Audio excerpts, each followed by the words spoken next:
Bismillahirrahmanirrahim. Assalamualaikum warahmatullahi wabarakatuh. Alhamdulillah rabbil alamin.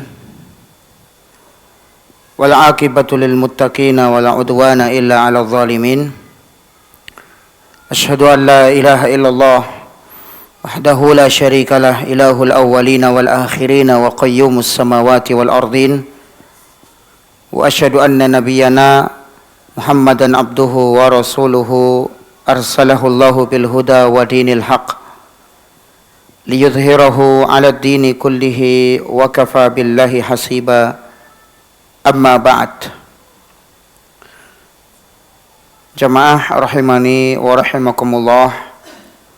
Alhamdulillah, kita panjatkan selalu puja dan puji syukur kehadirat Allah Ta'ala yang telah banyak memberikan karunia, nikmat, hidayah dan taufiknya kepada kita, sehingga pada kesempatan siang yang berbahagia ini Allah kumpulkan kita di tempat ini dalam rangka kita tawassaw bil haqqi wa tawassaw bis sabr, dan kita selalu memohon kepada Allah Azza wa Jalla dengan seluruh nama-nama dan sifat-sifatnya yang mulia, mudah-mudahan Allah Ta'ala membimbing kita di atas ilmu yang bermanfaat, serta membimbing kita di atas amal soleh sebagai bekal kebahagiaan kita di dunia serta di akhirat kelak. Amin ya rabbal alamin. Salawat dan salam tidak lupa untuk kita haturkan selalu kepada suri tauladan kita yang mulia Nabi Muhammad sallallahu alaihi wasallam, kepada keluarga beliau, para sahabatnya dan umatnya yang setia mengikuti tuntunannya hingga yaumil qiyamah nanti. Para jamaah rahimani wa rahimakumullah, kita akan membahas pada kesempatan ini tentang keutamaan bulan Sya'ban dan amalan-amalan yang ada di dalamnya. Kita membahas bulan Sya'ban ini karena kita telah memasuki pada bulan tersebut dalam rangka untuk mengingatkan kaum muslimin bahwa di bulan Sya'ban juga banyak amalan-amalan istimewa, amalan-amalan yang menghasilkan pahala yang besar, tidak hanya di bulan Ramadan saja. Karena memang Sya'ban ini mendekati Ramadan, kita saksikan banyak di antara kaum muslimin lebih fokus tertuju kepada Ramadannya daripada fokus di bulan Sya'ban terlebih dahulu sebelum menyambut bulan Ramadan. Nah, ini diingatkan oleh Nabi kita yang mulia sallallahu alaihi wasallam dalam sebuah hadis. Hadis ini dikeluarkan oleh Imam Muslim dari Aisyah radhiyallahu anha. Ketika Nabi sallallahu alaihi wasallam ditanya oleh Aisyah radhiyallahu anha ummul mukminin, kenapa beliau memperbanyak puasa di bulan Sya'ban? Beliau mengatakan, "Dzalika syahrun yaghfulun nasu anhu baina Rajab wa Ramadan." Sya'ban adalah bulan yang banyak dilupakan oleh manusia, yaitu bulan antara Rajab dengan Ramadan. Ketika di bulan Rajab, perhatian manusia banyak tertuju kepada bulan Rajab, karena bulan Rajab adalah bagian dari bulan haram. Nah, begitu masuk Sya'ban, orang kurang perhatian dengan Sya'ban karena apa? Karena fokus memperhatikan bulan Ramadan. Maka Nabi Shallallahu Alaihi Wasallam memberikan perhatian luar biasa terhadap bulan Sya'ban ini. Status dia sebagai bulan tengah-tengah antara Rajab yang status dia sebagai bulan haram, kemudian dengan bulan Ramadan sebagai bulan yang paling mulia. Nah ini, maka Nabi Shallallahu Alaihi Wasallam memberikan perhatian, yaitu dengan cara berpuasa di bulan Sya'ban, karena banyak manusia lalai dari bulan Sya'ban ini ya, mereka lalai, makanya Nabi berpuasa. Baik, Kemudian kata Nabi sallallahu alaihi wasallam, wa huwa syahrun turfa'u fihi al-a'malu ila rabbil alamin. Itu bulan Sya'ban adalah bulan diangkatnya amal kepada Rabbul Alamin. Dilaporkannya amal kepada Allah Ta'ala. Fa uhibbu an yurfa'a amali wa ana shaim. Dan aku senang apabila amalku ditampakkan dalam keadaan aku berpuasa. Baik. Nah ini. Maka karena Nabi Shallallahu Alaihi Wasallam memberikan perhatian terhadap bulan Sya'ban, kita pun seyogyanya ya memberikan perhatian kepada bulan Sya'ban. Nah ini sebab pertama kita membahas keutamaan bulan Sya'ban ini karena apa? Karena Nabi Shallallahu Alaihi Wasallam memperhatikan amal di bulan Sya'ban ketika manusia lalai dari amalan di bulan tersebut. Baik. Yang kedua, kenapa kita membahas pembahasan bulan Sya'ban ini, keutamaannya?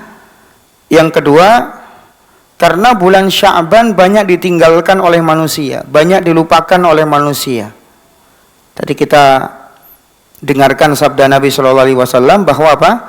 Bulan Sya'ban ini terletak antara Rajab dengan Ramadan, sehingga banyak orang tidak memperhatikan Sya'ban, mereka lebih fokus akan datangnya Ramadan, sehingga banyak terlupakan amal-amal di bulan Sya'ban.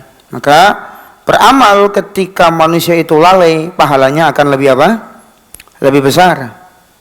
Ya, misalkan kita bangun tidur di sepertiga malam terakhir, kita menjalankan sholat malam di tengah-tengah manusia ketika itu sedang tertidur lelap, pahalanya akan apa? Akan lebih besar. Iya. Sebagaimana pula kita menjalankan sholat duha misalkan. Sholat duha yang kita kerjakan di waktu panas-panasnya ya kondisi ya. Mungkin antara jam-jam 10, setengah 11 ya itu. Kata Nabi SAW, sholatul awwabin hina tarmudul fisol. Salatnya orang-orang yang kembali kepada Allah adalah ketika anak-anak onta mulai kepanasan. Kapan itu? Yaitu tadi di waktu-waktu ketika lagi panas-panasnya. Jadi salat duha yang paling afdal itu tadi ketika kondisi lagi panas ya. Di situ orang-orang mulai pada sibuk sendiri-sendiri. Ya kan jam-jam 10, setengah 11 itu masa sibuk-sibuknya orang. Waktu tersibuk orang kerja itu jam segitu. Yang dagang sibuk dengan barang dagangannya, yang di kantor sibuk dengan pekerjaannya di kantor, yang bertani juga sibuk dengan pertaniannya,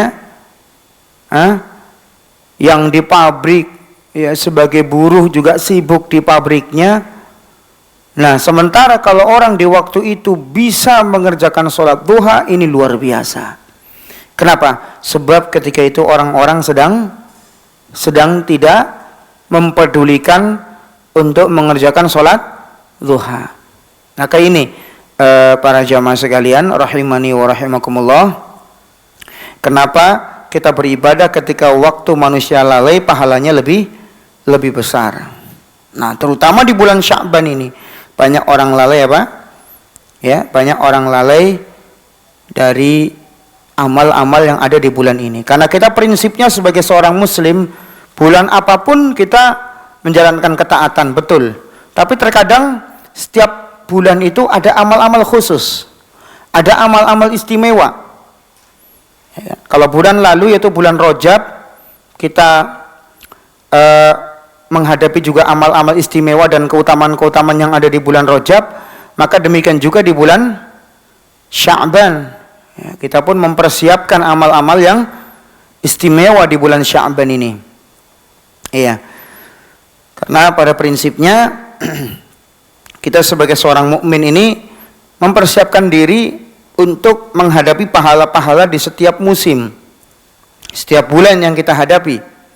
Ya cuman sayang, ya, sangat disayangkan banyak kaum muslimin tidak hafal penanggalan-penanggalan hijriyah, penanggalan-penanggalan Islam, yang mana Kaum muslimin ini lebih hafal penanggalan-penanggalan Masehi, yang padahal penanggalan Masehi ini bukan bersumber dari penanggalan Islam. Itu penanggalannya orang-orang Romawi kuno, para penyembah dewa. Ya. Kita hafal penanggalan Masehi sebab gajiannya di bulan Masehi. Ya. Jadi pada hafal bulan Masehi. Tapi sayangnya tidak diimbangi dengan kita mengetahui bulan-bulan Hijriyah.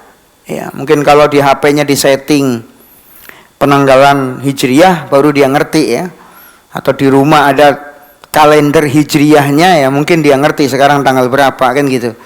Tapi bagi yang tidak perhatian. Padahal bulan-bulan yang terdapat fadilah adalah bulan-bulan yang disebut dengan bulan-bulan Hijriyah.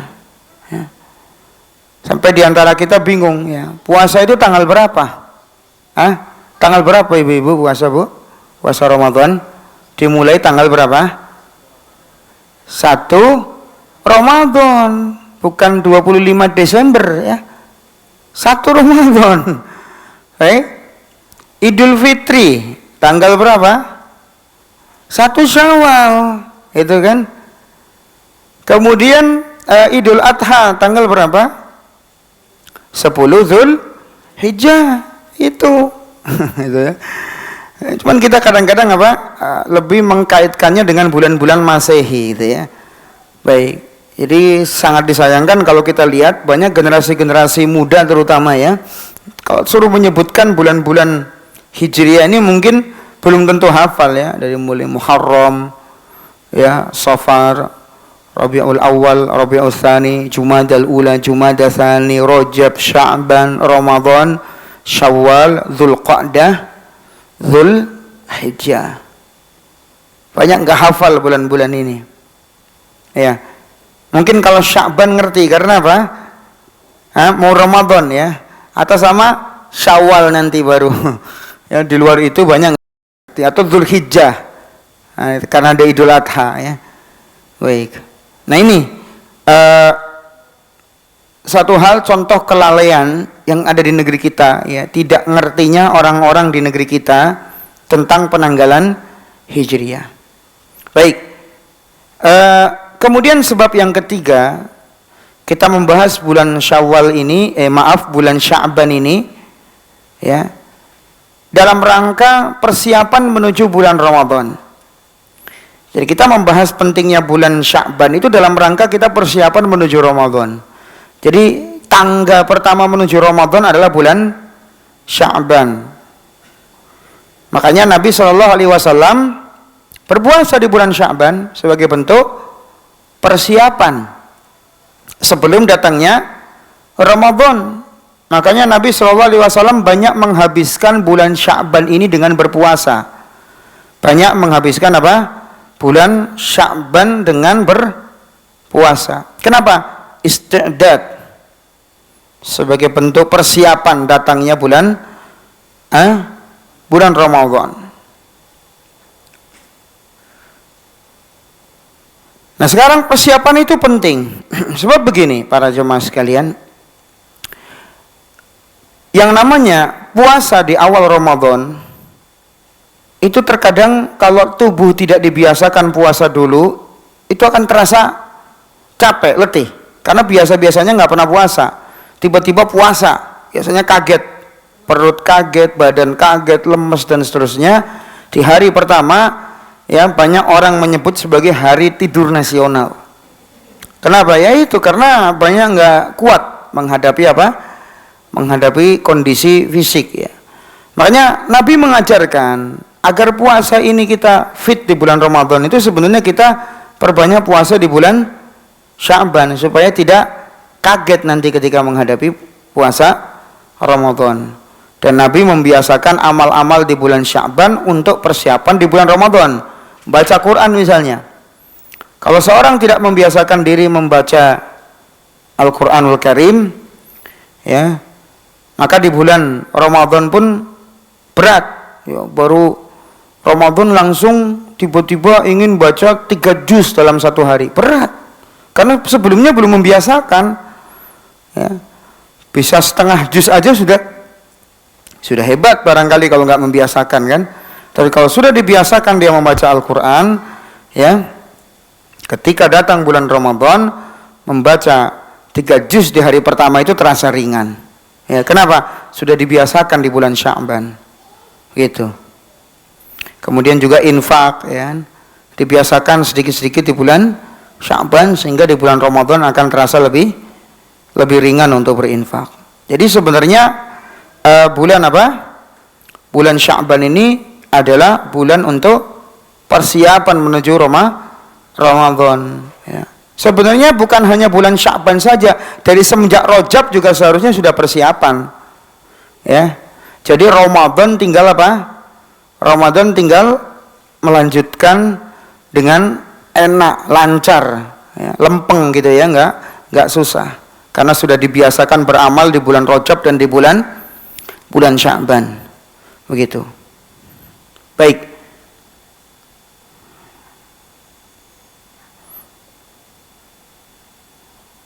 Nabi Shallallahu Alaihi Wasallam memberikan ancaman. Ya. Nabi Shallallahu Alaihi Wasallam pernah memberikan ancaman. Kata beliau Shallallahu Alaihi Wasallam, rahima anfu rajulin dakhala alaihi Ramadan summan salakha qabla an yughfarolah. Kata beliau Shallallahu Alaihi Wasallam, celakalah seorang yang masuk bulan Ramadan namun keluar dia dari bulan Ramadan, dosanya tidak diampuni. Hadis riwayat Tirmidzi, dan hadis ini dinilai sahih oleh beberapa ulama, diantaranya Syekh Syuaib Al-Arnaud dalam tahqiqnya Sahih Muslim, dalam tahqiqnya Sunan Ibnu Hibban atau Sunan Tirmidzi. Dalam Sunan Tirmidzi beliau menyatakan sanadnya apa? Sanadnya sahih. Baik. Jadi supaya Ramadan kita menjadi Ramadan yang diberkahi oleh Allah Subhanahu wa taala, ya, maka ketika bulan Sya'ban ini kita sudah mempersiapkan dengan baik. Jangan sampai nanti tidak ada persiapan, akhirnya masuk Ramadan kita hanya sekedar beramal sekenaknya saja ketika Ramadan, akhirnya kemudian karena kita tidak persiapan dengan baik, amal itu ditolak oleh Allah Subhanahu wa taala. Bisa karena mungkin tidak ikhlas karena Allah, atau faktor yang kedua yaitu tidak adanya mutabaah, ittiba terhadap Nabi Shallallahu Alaihi Wasallam.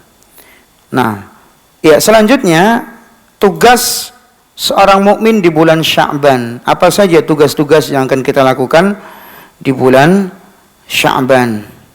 Baik. Kita akan masuk ke poin pertama, yaitu berpuasa di bulan Sya'ban. Tadi sudah kita bahas ya, hadis riwayat Muslim dari Aisyah radhiyallahu anha bahwa Nabi berpuasa apa? Di kebanyakan bulan Sya'ban, ya. Dan beliau ditanya karena bulan Sya'ban itu bulan yang banyak dilalaikan oleh manusia.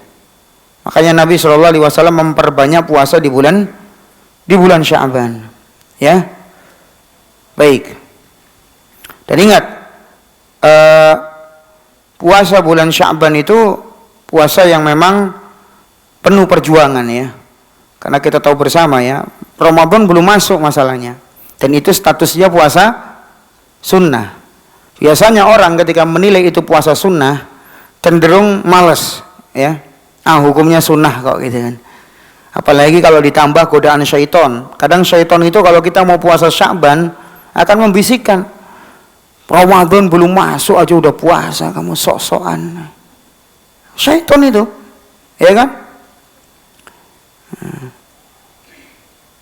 Nanti kalau kamu puasa Sya'ban, kamu nanti kesehatannya terganggu.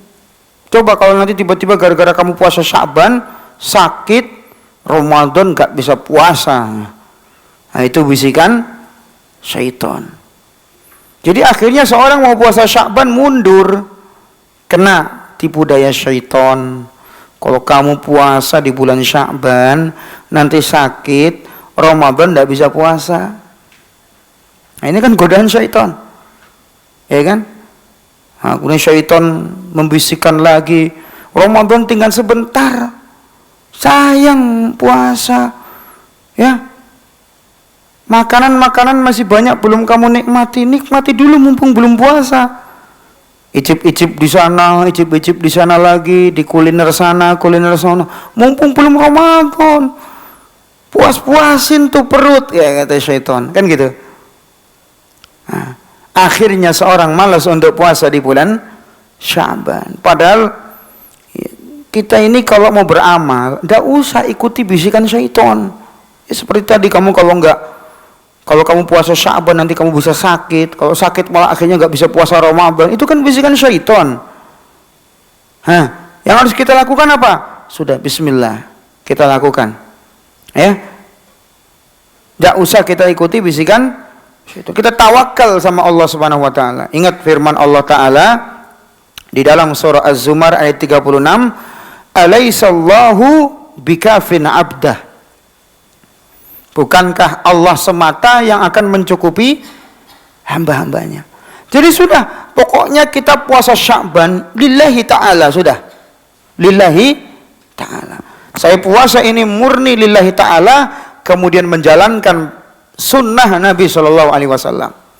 Kalau ternyata kok nanti terjadi apa-apa, urusan ini saya serahkan sama Allah. Masalah kesehatan lah, masalah ini itu pokoknya urusan saya serahkan sama Allah Subhanahu Wa Taala. Nah kalau sudah seperti itu enak urusannya. Dia tidak apa? Tidak takut ketika menjalankan puasa. Ditakut-takuti nanti kena sakit, kena ini itu. Nah, udah pokoknya dia tawakal sama Allah Azza wa Jalla. Baik.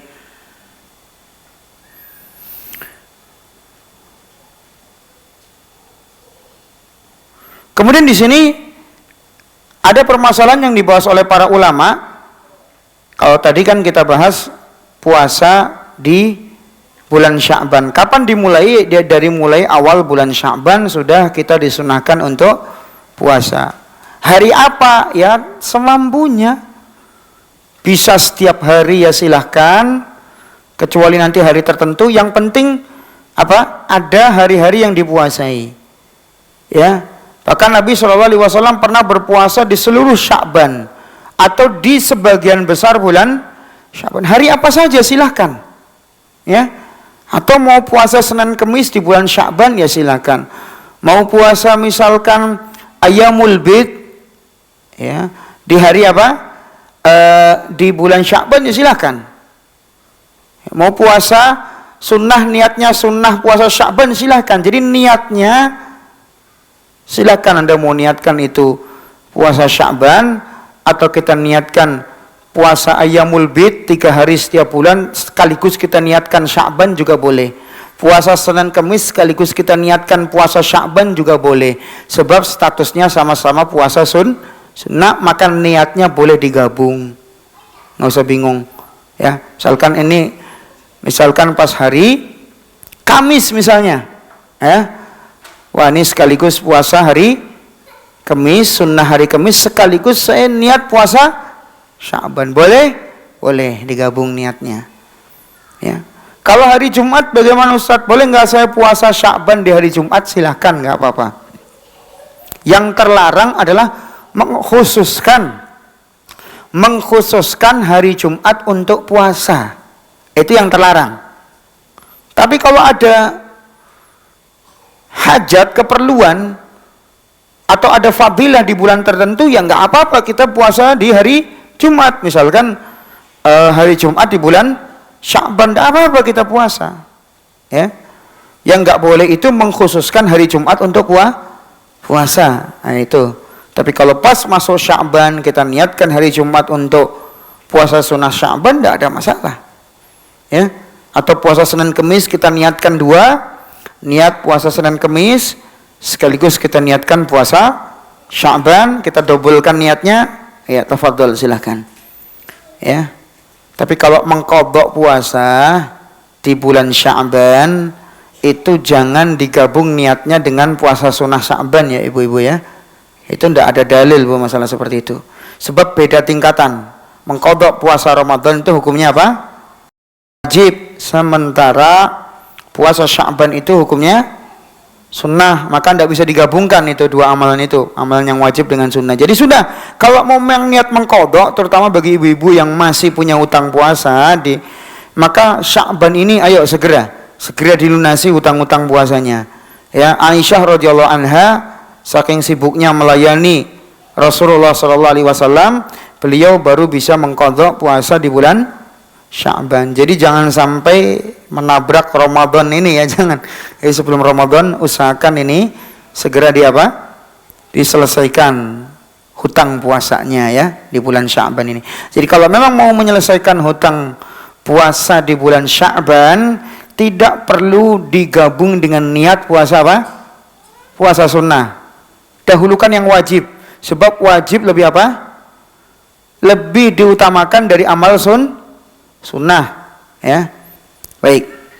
Nah, kemudian di sini para ulama berbeda pendapat, boleh tidak atau apa hukumnya kita memulai puasa sunnah Sya'ban setelah pertengahan Sya'ban. Kita memulai puasa sunnah Sya'ban setelah pertengahan Setelah pertengahan Sya'ban. Hukumnya bagaimana? Boleh apa tidak? Nah, di sini ada perbedaan pendapat di kalangan para ulama. Ya, kita singkat saja uraian para ulama. Pendapat pertama mengatakan tidak boleh. Tidak boleh memulai puasa Sya'ban setelah pertengahan Sya'ban. Ini pendapat pertama. Mereka berdalil dengan hadis yang dikeluarkan oleh Imam Tirmidzi dan Imam Abu Dawud dalam kitab sunannya. Ya. Hadis berbunyi, "Idzan tasafa Sya'ban fala tasumu." Jika tersisa separuh bulan Sya'ban, jangan kalian berpuasa. Ya. Kemudian dalam riwayat Ahmad, ya, Imam Ahmad dalam musnadnya disebutkan dengan redaksi, "Idza kana nisfu min Sya'ban fa amsiku 'anis shaum hatta yakuna Ramadan." Jika tersisa separuh bulan Sya'ban, maka tahanlah diri dari berpuasa hingga datang bulan Ramadan. Iya. Ini pendapat yang dipegang oleh pendapat pertama dari para ulama, ya, larangan berpuasa setelah setelah pertengahan Sya'ban. Mereka mengecualikan kecuali jika sebelum pertengahan Sya'ban mereka sudah puasa.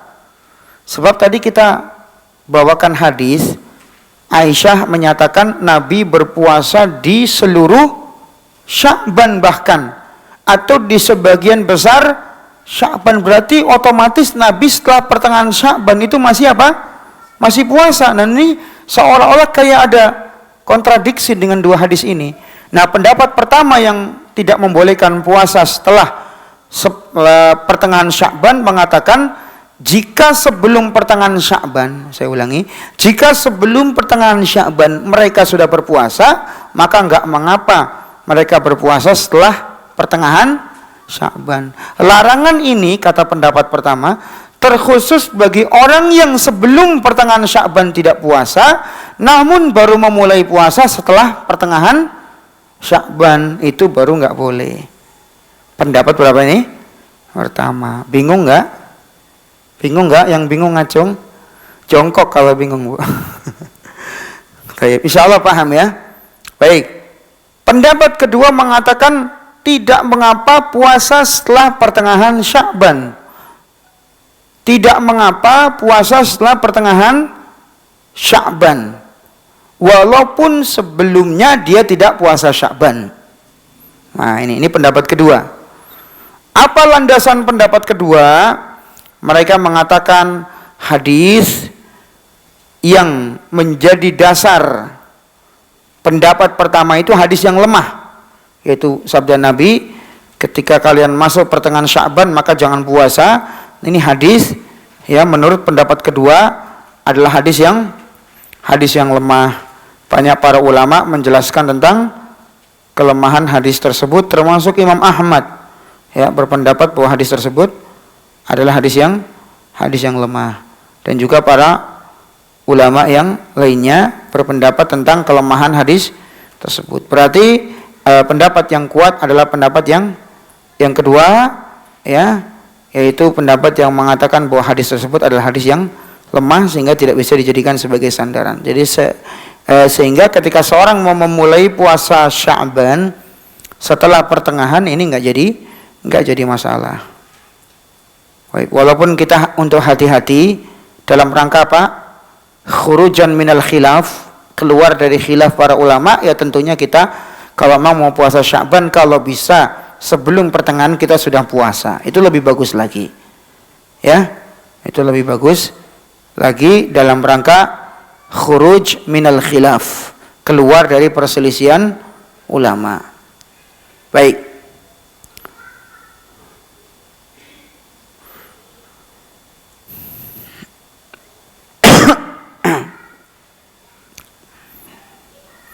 Baik, sekarang kita masuk amal yang kedua. Amal yang kedua di bulan Sya'ban, yaitu menghidupkan amal-amal soleh yang banyak manusia melalaikannya di bulan tersebut. Menghidupkan amal-amal soleh yang banyak manusia melalaikannya di bulan-bulan tersebut. Amal soleh secara umum. Sebab tadi kita bahas bahwa bulan Sya'ban kan sifatnya apa? Tangga, persiapan menuju apa? Menuju Ramadan.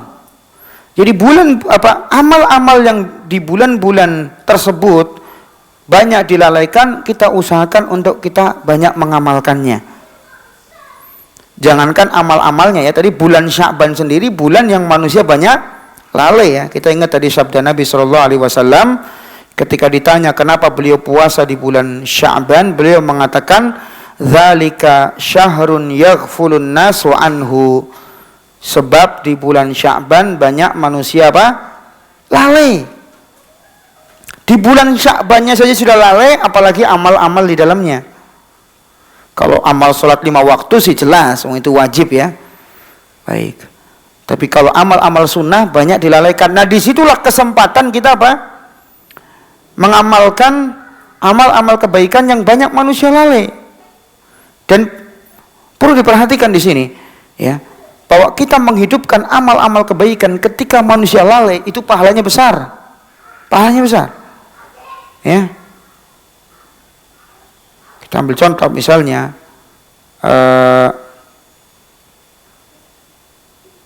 berzikir kepada Allah Subhanahu wa taala. Berzikir kepada Allah Subhanahu wa taala di tengah-tengah keramaian manusia, misalkan di pasar. Kan namanya orang banyak berzikir di pasar itu dibilang enggak lumrah kan, enggak biasa. Nah, di tempat-tempat yang seperti itu justru kita berzikir, membaca doa, maka amalannya pahalanya akan berlipat-lipat, ya. Makanya ini berlaku pula pada tempat-tempat yang banyak manusia lalai. Contoh misalkan ketika sholat malam. Nabi merintahkan apa? Wasallu bil laili wan nasu niyam tadkhulul jannata bisalam. Sholatlah di malam hari ketika manusia kebanyakan apa? Tidur, maka kalian akan masuk surga dengan apa? Dengan selamat. Coba lihat, karena kebanyakan apa? Orang di waktu itu tidur, kok orang bisa bangun? Ini kan luar biasa.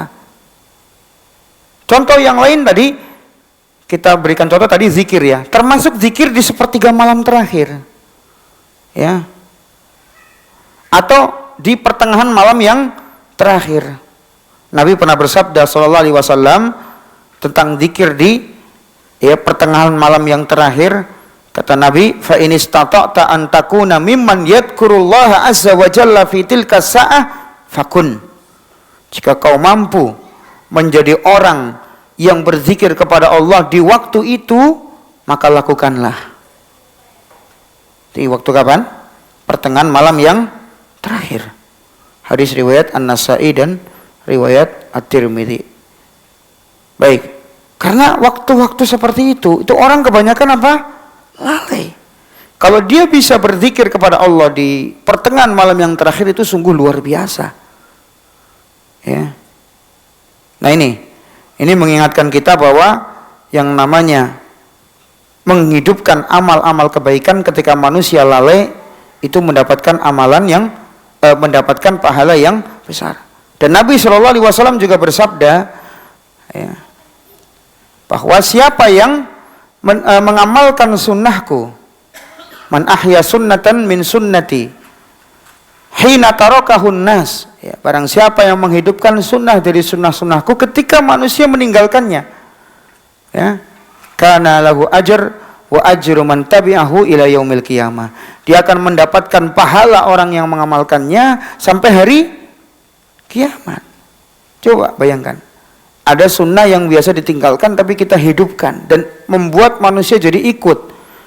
Misalkan keluarga kita biasanya nggak sholat malam, kita hidupkan sholat malam, jadi seluruh keluarga kita sholat malam. Nah itu kita dapat pahala sampai ke anak cucu kita kalau mereka mengikuti amalan tersebut, kan gitu. Nah ini menunjukkan apa? Keutamaan orang yang menghidupkan amalan ketika manusia lalai. Contoh yang lain tadi sholat duha. Sholat duha di waktu puncaknya panas. Di waktu puncaknya panas, ya. Nabi Shallallahu Alaihi Wasallam bersabda, "Sholatul awwabin hina tarmudul fisol." Sholatnya orang-orang yang kembali kepada Allah yaitu ketika kondisi panas terik sehingga anak-anak onta itu kepanasan. Ya, juga tadi antara jam 10, setengah 11, ini waktu-waktu ya Pak, di mana manusia lagi sibuk-sibuknya. Ya, disempatkan untuk sholat duha. Maka Nabi Shallallahu Alaihi Wasallam merekomendasikan bahwa mereka adalah orang-orang yang awabin, yang ingat Allah, yang kembali kepada Allah ketika kebanyakan manusia Pak, sibuk dengan pekerjaannya masing-masing. Baik. Nah, menghidupkan amalan yang banyak manusia lalai itu adalah sebab Allah, ya, tidak mengadab seseorang, tidak mengadab sebuah negeri. Kenapa? Karena masih banyak penghuninya yang apa? Yang menghidupkan amal-amal kebaikan. Ya, kalau sekarang sholat 5 waktu saja, ya rata-rata orang insya Allah sholat 5 waktu. Tapi yang membedakan adalah amal-amal apa? Sunnah. Ya. Sehingga keberadaan orang-orang yang masih menghidupkan amal-amal yang sudah mulai jarang manusia mengamalkannya itu sebab rahmat Allah turun di sebuah negeri. Allah Ta'ala berfirman dalam surah An-Nisa ayat 147, "Ma yaf'alullahu bi'adzabikum in syakartum wa amantum." Ya, jadi Allah tidak akan menurunkan azabnya kepada kalian selagi kalian mau bersyukur dan beriman. Nah, syukurnya kita diantaranya dengan apa? Nah, dengan menghidupkan amal-amal yang sudah mulai manusia jarang mengamalkannya. Sholat duha, enggak banyak manusia mengamalkannya. Namun kadang-kadang ada yang mengamalkan tapi salah niat. Contoh, sholat duha hanya untuk cari kekayaan. Ya, saya sholat duha biar kaya. Udah cuman itu doang. Betul, sholat duha itu sebab turun pertolongan Allah. Termasuk Allah akan mencukupi seorang hamba ketika dia menjalankan sholat duha. Tapi ingat, niatnya jangan sampai salah. Jangan niat sholat duha hanya untuk cari apa? Cari kekayaan, cari rezeki saja, jangan. Seperti ini nggak dapat pahala akhirat. Walaupun rezekinya belum tentu dapat juga ya. Akhiratnya hilang sudah, masya Allah ya. Ya, tapi kalau dia lillahi ta'ala ikhlas ya, setelah itu Allah kasih kekayaan kan alhamdulillah. Berarti niatnya harus pertama kali apa? Lillahi ta'ala, karena menjalankan perintah Allah, bukan semata-mata mencari apa? Hanya untuk cari rezeki saja begitu. Ini jamaah sekalian rahimani wa rahimakumullah. Ya. Jadi Allah Subhanahu wa taala tidak akan mengadab seseorang ketika dia bersyukur dan beriman. Tanda syukurnya kita yaitu memperbanyak amal. Ya. Berpuasa sunnah di bulan Sya'ban, kemudian tadi ya, mungkin kita melatih diri kita untuk infak, melatih diri kita untuk qiyamul lail. Coba Kita latihan qiyamul lail 11 rakaat ya. Kita latihan terlebih dahulu supaya nanti qiyamul lail di bulan Ramadan nggak kaget. Ya, kadang-kadang ada makmum itu sukanya nyalain imam. Panjang bener dah bacaannya Pak Imam gitu. Ya, padahal dia sendiri yang memang kekenyangan, buka puasanya kebanyakan, kekenyangan buka puasa plus gak biasa sholat malam. Ya begitu akhirnya tarawih jadi cepet letoy, cepet capek, ya. Sehingga yang dicari malah kadang-kadang yang tarawihnya pendek, nah, itu favorit ya. Udah bacaannya pendek ya, tarawihnya cepet, nah itu favorit kadang-kadang tuh yang dicari itu. Ya, nah ini. Masya Allah. Nah ini jangan seperti itu. Tapi apa? Makanya kita biasakan di bulan Sya'ban ini sholat malam, itu ya, supaya nanti di bulan Ramadan tidak kaget. Ya. Baik. Kemudian ketika kita menjalankan ibadah di saat manusia itu lalai, itu pahalanya dilipat gandakan oleh Allah Subhanahu Wa Taala. Ya. Bahwa Nabi SAW pernah bersabda kepada Aisyah radhiyallahu anha, ya, inna idhama ajriki ala qadri masyaqqatik. Kata Nabi SAW, besarnya pahala yang engkau peroleh wahai Aisyah berdasarkan apa? Kesulitan yang kau dapatkan, ya. Jadi semakin tinggi tingkat kesulitan, semakin apa? Pahalanya semakin besar. Ya. Akan semakin besar pahalanya di sisi Allah Subhanahu wa taala. Termasuk Nabi memberikan contoh beribadah di waktu fitnah. Di waktu sedang terkena musibah besar. Misalnya di daerah konflik, ya. Orang yang ada di Palestina, yang ada di Suriah, ya, mudah-mudahan Allah menolong mereka, saudara-saudara kita yang ada di Palestina, di Suriah, atau di negeri Islam yang mereka tertindas. Ya, coba kadang-kadang kita malu. Ya. Coba di Palestina itu orang sedang konflik begitu, sedang perang, ya, dengarkan suara bom itu kayak dengarkan suara telolet di sini itu. Nah, kalau di sini dengar suara telolet ya, kalau di sana suara bom. Bayangkan. Di tengah-tengah suara bom menggelegar, mereka masih bisa sholat, masih bisa tilawatul Quran, masih bisa belajar, masih bisa ngaji. Bayangkan, ya, yang belum tentu kalau musibah itu menimpa kita bisa tabah kayak mereka. Ya, di Suriah misalkan ya, mereka tetap sholat, tetap puasa di bawah puing-puing yang hancur karena dibom. Bayangkan. Nabi mengingatkan hal tersebut dalam sabdanya, al-ibadatu fil harj kahijratin ilayya. Beribadah ketika seorang mendapatkan musibah besar, itu pahalanya sama seperti hijrah kepadaku. Seperti seorang hijrah dari mana? Dari Mekah ke Madinah di masa Nabi SAW. Bayangkan itu kan luar biasa pahalanya kan? Nah, demikian juga kita beribadah semakin berat tingkat kesulitannya. Coba, sekarang puasa di bulan Sya'ban, tingkat kesulitannya lebih berat daripada kita puasa di Ramadan. Kalau Ramadan itu rata-rata kaum muslimin puasa. Ya kan? Kaum muslimin itu berpuasa. Sehingga apa? Karena rata-rata puasa, ya, berat sama dipikul, ringan sama dijinjing. Iya kan? Jadi terasa ringan. Sebab kita puasa bareng-bareng. Terus terasa ringan kita sholat qiyamul lail sebab kita qiyamul lail bareng-bareng. Rata-rata masjid rame untuk sholat tarawih. Tapi coba puasa di bulan Sya'ban berat. Sebab apa? Kita puasa samping kiri kanan, menggoda banget ya kan? Ada warung seafood sebelah kiri, bau asapnya menggoda, disentil terus tuh hidungnya ya. Nah, jalan lagi sebelah mana kanannya lagi ada apa? Ada warung, ada sate kambing, wah disentil lagi lambungnya itu. Aduh puasa kan berat. Kalau Ramadan itu warung rata-rata tutup, jadi godaan nggak terlalu berat. Tapi coba kalau puasa Sya'ban, makanya tadi kita sebutkan besarnya pahala sesuai dengan apa? Tingkat kesulitan yang kita hadapi. Itu. Ini. Nabi mengingatkan tadi, al ibadatu fil harji kahijratin ilayya.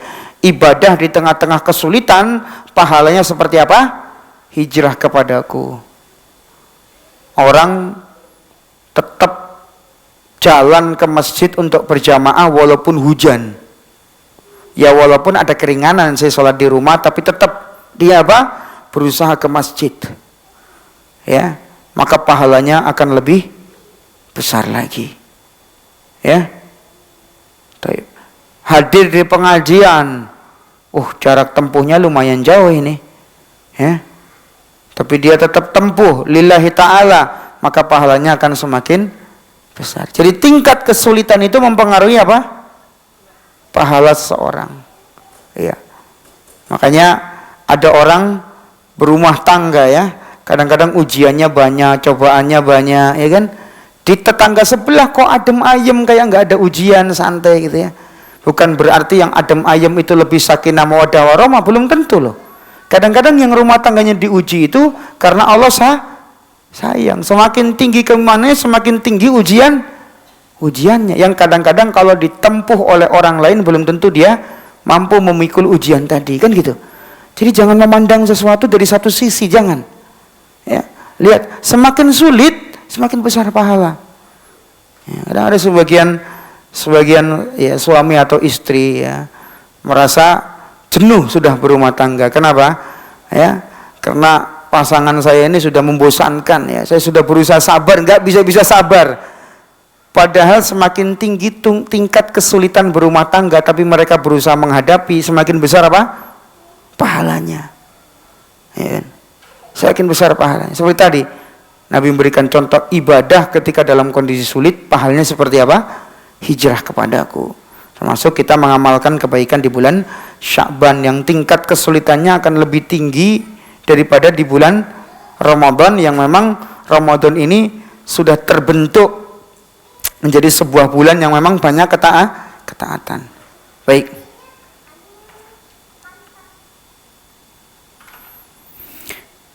Berikutnya, tugas berikutnya yang ketiga, yaitu kita mujahadatun nafs. Mujahadatun nafsi. Mengerahkan kekuatan, semangat, bermujahadah untuk menjalankan apa? Ketaatan.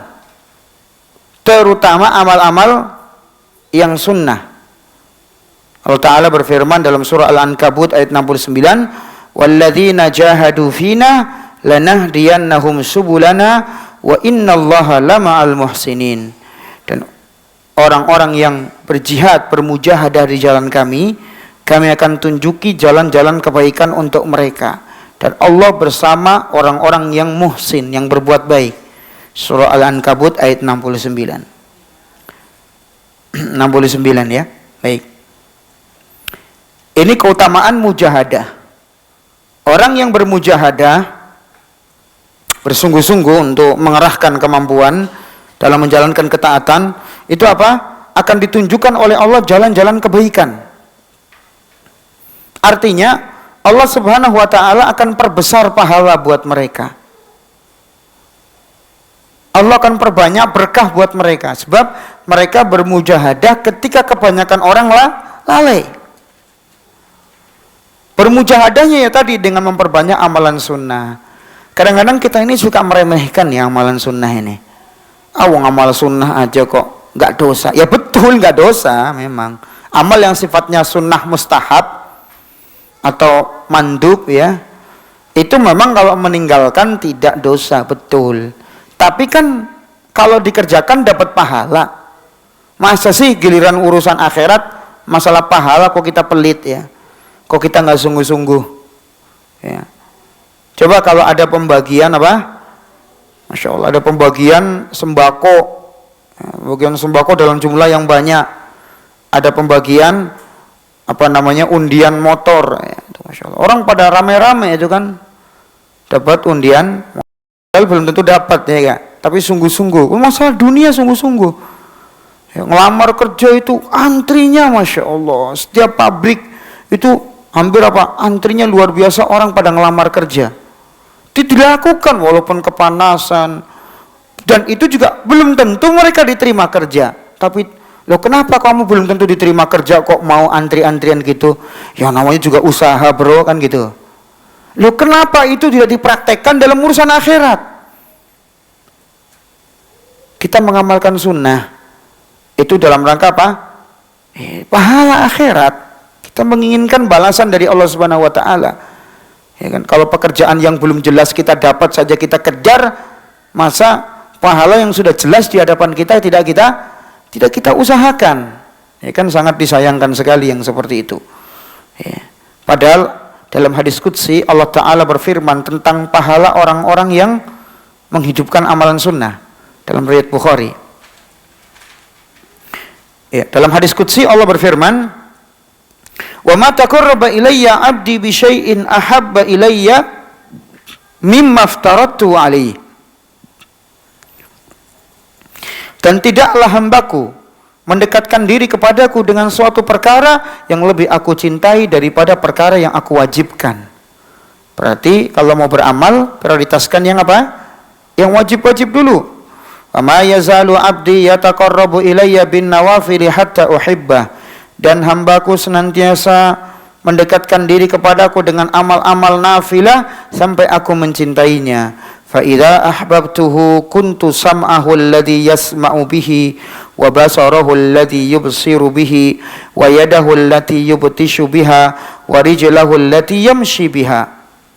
Dan ketika hambaku mendekatkan diri kepadaku dengan tambahan amal-amal nafilah, amal-amal yang sunnah, termasuk ini puasa apa? Sya'ban itu termasuk amal apa? Nafilah. Apa balasannya? Aku akan memperbaiki pendengaran yang dia pakai untuk mendengar. Artinya Allah akan perbaiki telinganya sehingga dia hanya mau mendengar yang baik-baik, tidak mau mendengar yang jelek-jelek. Ini pertama. Kemudian yang kedua, Allah akan perbaiki matanya sehingga dia hanya melihat yang baik-baik saja, tidak mau melihat yang jelek-jelek. Kemudian Allah akan perbaiki tangannya yang dia pakai untuk memegang. Dan Allah akan perbaiki kakinya yang dia pakai untuk berjalan sehingga hanya berjalan di atas kebaikan. Kemudian kata Allah, tambahan berikutnya apa? Wa in sa'alani la'u'tiyanna. Kalau dia minta, aku akan kasih. Nah, berarti di antara syarat agar doa kita mustajab banyak mengamalkan apa? Amal-amal sunnah. Itu pemberitahuan dari Nabi kita SAW, kiat, tips agar doa kita mustajab. Di samping menjaga makanan halal haram, kita memperbanyak amalan sunnah. Ini sebab doa kita mustajab. Ya, kita kan kadang ngeluh kok doa saya kadang-kadang tidak dikabulkan, ya. Makanya kita harus memenuhi syarat-syarat terkabulnya doa.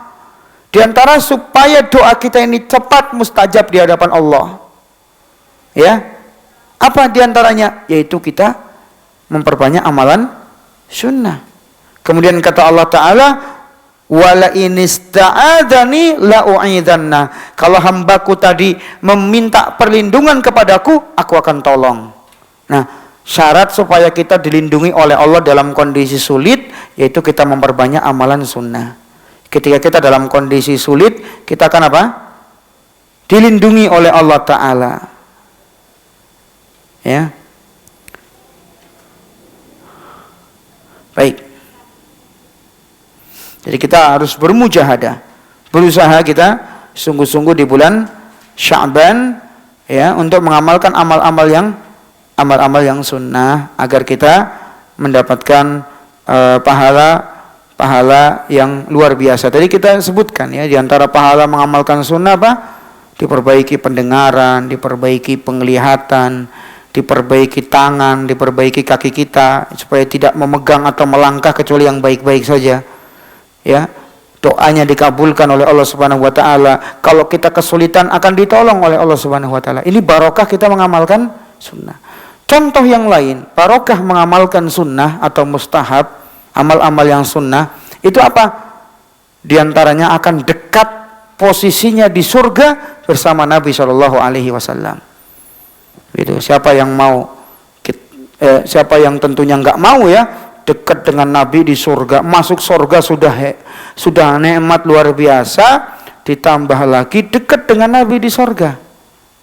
Ternyata supaya dekat dengan Nabi di surga ya kita mengamalkan amal-amal sunnah, diantaranya apa? Sholat malam. Perbanyak sholat malam itu supaya kita dekat dengan Nabi.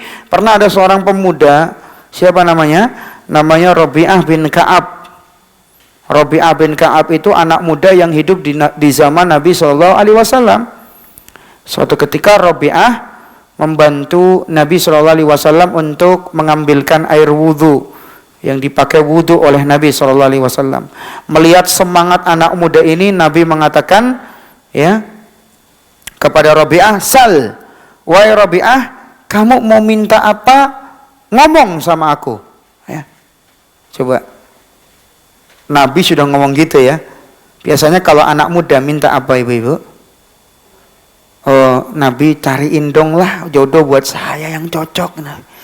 Oh, kalau Nabi yang lobby kayaknya gampang nih, saya dapat perempuan yang cantik, kaya raya dan soleha. Gitu ya.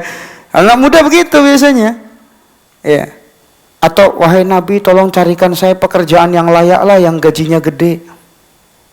Ya, saya masih muda nih, Nabi baru merintis. Lihat, apa jawaban orang ini? Anak muda ini jawabannya apa? Rabi'ah bin Ka'ab al-Aslami mengatakan apa? As'aluka murafaqatakal jannah. Wahai Rasulullah, aku minta menjadi temanmu di surga. Masya Allah, ini permintaannya luar biasa ya. Cita-citanya tinggi. Coba kalau ibu-ibu punya anak, ditanya, "Nak, cita-citamu apa?" Jadi teman Rasul di surga, ibu berarti udah berhasil mendidik anak. Top sudah. Tapi kalau anak ibu ditanya, cita-citanya jadi apa? Cita-cita saya jadi direktur perusahaan. Oh, itu belum.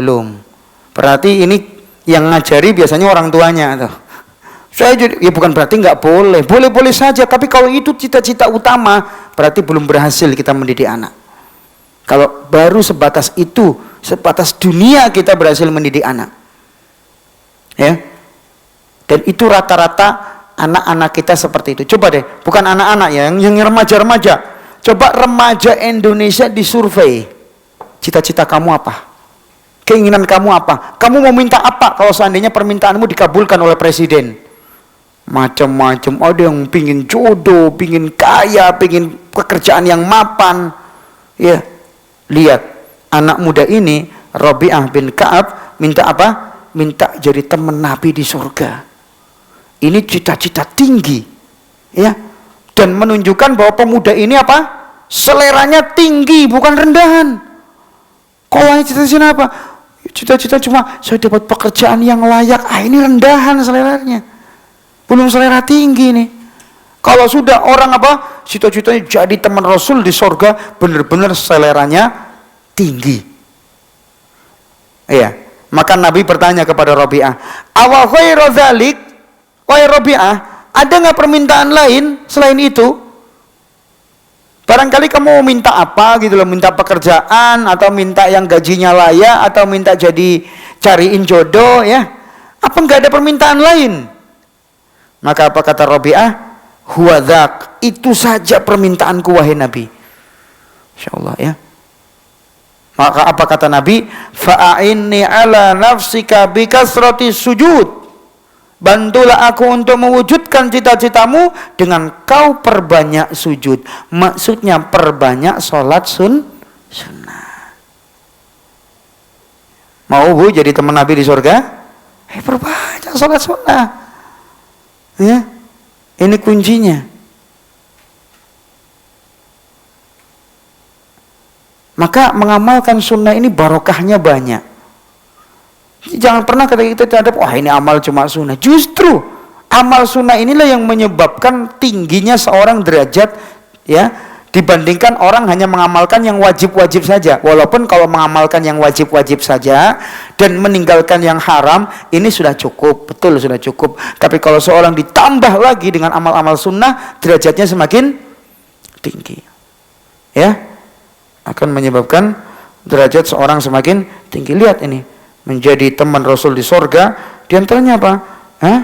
Dengan apa namanya? Mengamalkan sholat, sholat sunnah. Bayangkan, ya. Maka di sini ada ayat dalam Al-Quranul Karim menjelaskan derajat manusia. Saya bacakan ayatnya, ya. Ayat dalam Al-Quranul Karim yang menyebutkan derajat manusia. Baik,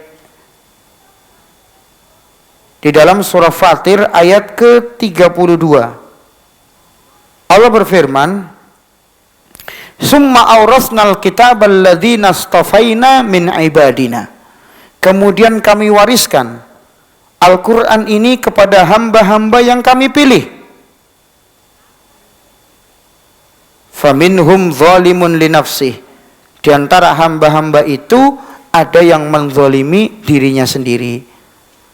Ini derajat terendah orang mukmin, yaitu menzalimi dirinya sendiri. Siapa mereka? Zalimun li nafsi, yang mereka menjalankan ketaatan iya, tapi juga sering melakukan dosa-dosa besar. Mukmin si mukmin, muslim si muslim, tapi apa? Masih korupsi. Ini zalimun li nafsi. Masih ngerampok, masih mencuri, masih mengamalkan riba, kadang-kadang zina, kadang-kadang judi, kadang-kadang minum khamr. Ini namanya zalimun linafsi. Ini derajat terendah, ya. Kemudian yang pertengahan, faminhum muqtasid, dan diantara hamba-hamba itu ada yang keimanannya pertengahan. Siapa itu yang muqtasid, yang keimanannya pertengahan?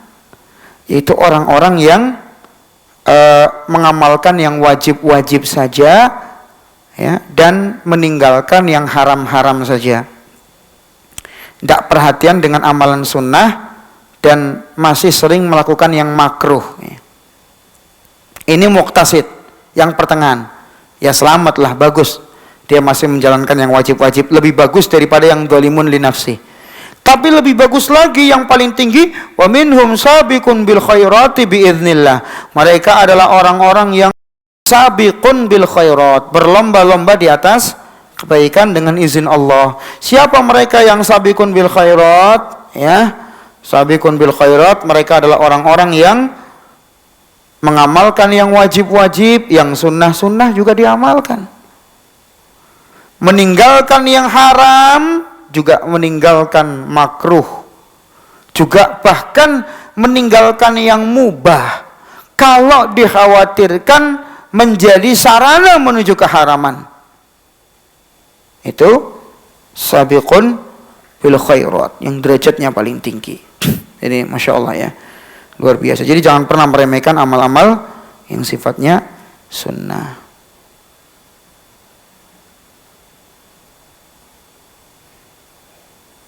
Selanjutnya, amal berikutnya yang kita perhatikan ini keberapa nih? Keempat, ya. Iya. Yaitu saling berdamai dan saling memaafkan di antara kaum muslimin. Saling berdamai dan saling memaafkan di antara kaum muslimin. Jangan kontok-kontokanlah di bulan Sya'ban ini. Jangan jengkel-jengkelan, saling memaafkan. Sebab Nabi SAW pernah bersabda, ya, turfa'u fihil a'mal ila rabbil alamin, ya, bahwa yang namanya bulan Sya'ban itu bulan diangkatnya amal kepada apa? Kepada Allah Rabbul Alamin, ya. Dalam riwayat hadis, walaupun hadis ini dipertentangkan kesahihannya, ya. Sebagian ada yang mensahihkan hadisnya, sebagian ada yang melemahkan. Tapi beberapa ulama mensahihkan hadis ini, yaitu hadis berbunyi apa? Idza kanat lailatu min Sya'ban, thayyib. Saya ulangi hadisnya. Bunyi hadisnya adalah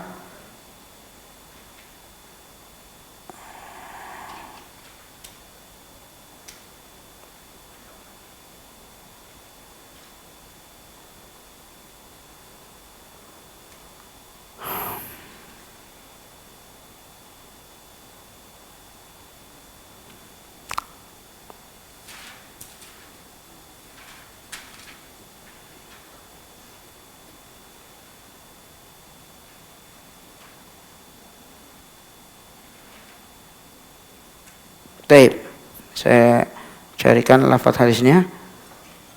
Baik, ini bunyi hadisnya, ibu-ibu sekalian, para jamaah rahimani wa rahimakumullah, yaitu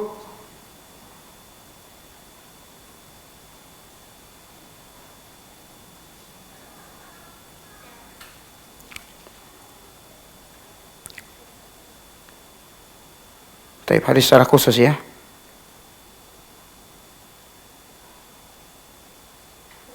Saya lihat lafaznya lebih ini.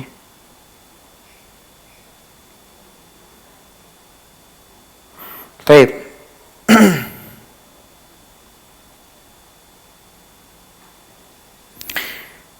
Yattali'ullahu ila jami'i khalqihi lailatan nisfi min Sya'ban.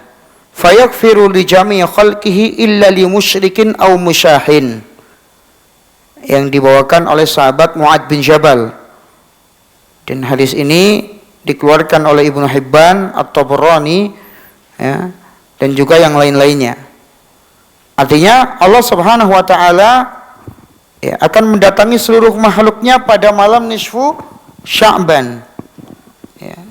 Dan Allah ampuni seluruh hamba kecuali orang yang musyrik dan orang yang bermusuhan.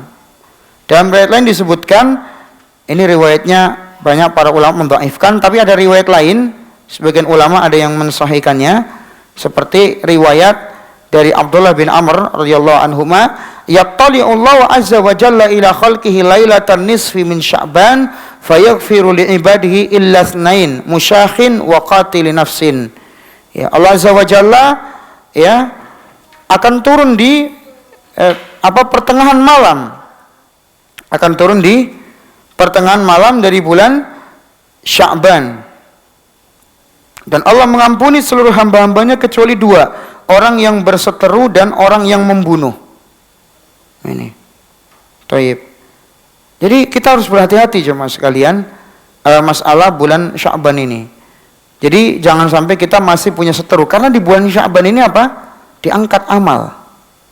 Kemudian ditambah lagi di bulan Sya'ban terdapat riwayat bahwa Allah turun ya di pertengahan malam di bulan Sya'ban, dan Allah mengampuni seluruh hamba-hambanya tadi, kecuali tadi orang musyrik, kemudian orang yang bermusuhan dan orang yang membunuh.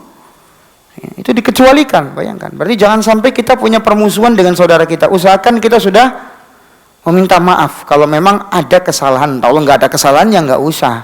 Contoh minta maaf yang berlebihan itu maaf-maafan sebelum Ramadan.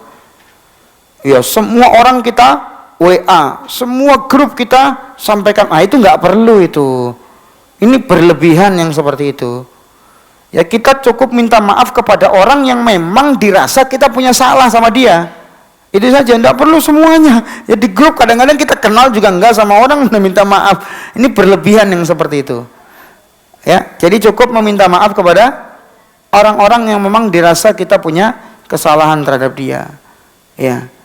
Atau kita memaafkan orang lain yang memang pernah berbuat salah kepada kita maafkan. Jangan sampai Allah hilangkan ampunan gara-gara kita masih gara-gara kita masih berseteru dengan saudara kita. Nah, ini hati-hati yang seperti ini ya. Baik. Namun di sini perlu diperhatikan, tidak ada amal-amal khusus di malam nisfu Sya'ban ya. Ya. Seperti ada keyakinan kalau sholat tahajud di nisfu Sya'ban, ya, itu pahalanya misalkan sekian gitu ya. Kemudian mengadakan acara-acara khusus yaitu perayaan nisfu Sya'ban, ya. Ini tidak ada contohnya sama sekali ya.